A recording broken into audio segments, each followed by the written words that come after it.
एक तर तुरुंगात बसा ईडीच्या, मग ते तुम्ही तुमचं भांडत बसा, नाही तर मग आमच्या पक्षात या. मग शहाणा मनुष्य काय करेल? शहाणा मनुष्य तोच करेल, तो म्हणेल सुसरबाई तुझी पाठ मऊ. मांजर काय करते? ती भूक लागली कधी कधी जी एकदम कधी कधी 3-4 पिल्लं देते, त्याच्यातलं एखादं पिल्लू ती स्वतःच मारून खाऊन टाकते. त्याच्याच पद्धतीने काँग्रेसने केलेलं आहे.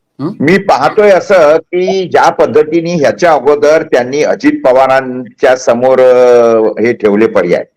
मला तुम्ही साधं सरळ सांगा, अजित पवारांसमोर पर्याय काय होते जेव्हा की मोदी म्हणतात की हम एक को भी नहीं छोडेंगे, सब बड़ा सिंचन घोटाला है और सबको ये करेंगे. त्याच्यानंतर दोनच दिवसामध्ये अजित पवार हे याच्यामध्ये सामील झाले. तर अशाच पद्धतीने हे कशामुळे झाले? कारण एक को भी नहीं छोडेंगे, बड़ा सिंचन घोटाला है.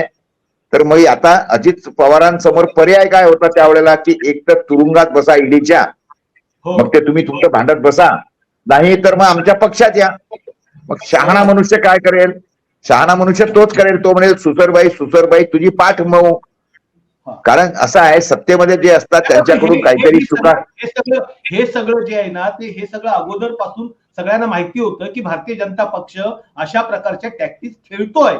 तर मग काँग्रेस पक्ष म्हणून किंवा अशोक चव्हाण म्हणून त्यांनी अशा पद्धतीनं काही त्यांना सेफगार्ड किंवा त्यांच्या संदर्भातलं काही गोष्टी का केल्या नाहीत असाही प्रश्न येतो ना. काँग्रेस पक्ष एवढा मोठा 60 वर्षाची परंपरा असणारा पक्ष आहे, त्यानं आपल्या म्हणजे व्यक्तीला, आपल्या असणाऱ्या एवढ्या मोठ्या नेत्याला जपण्याचा प्रयत्न केला नाही ना, त्याला वाऱ्यावर सोडलेला आहे ना. आता काय झालेलं आहे एक लक्षात घ्या, काँग्रेसचा जर उल्लेख करायचा असेल तर मी तुम्हाला सांगतो, काँग्रेस ही मांजरी सारखी जगते. तुम्हाला माहिती आहे काय? मांजर काय करते? ती भूक लागली कधी कधी जी एकदम कधी कधी 3-4 पिल्लं देते, त्याच्यातलं एखादं पिल्लू ती स्वतःच मारून खाऊन टाकते. त्याच्याच पद्धतीने काँग्रेसने केलेलं आहे. काँग्रेसकडे काय लहान अत्यंत प्रभावशाली नेते नव्हते का? किरणबाई मला सांगा.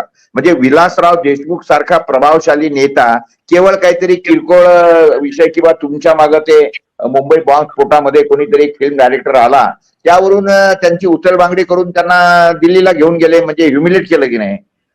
तर हे काय झालेलं आहे, काँग्रेसनी स्वतःच म्हणजे त्यांचे नेते मारून टाकलेले आहेत. नवीन नेते त्यांनी पैदा होऊ नाही दिले किंवा त्यांना प्रोजेक्ट केलं नाही. तेच विषय म्हणजे भाजपमध्ये सुद्धा आहे.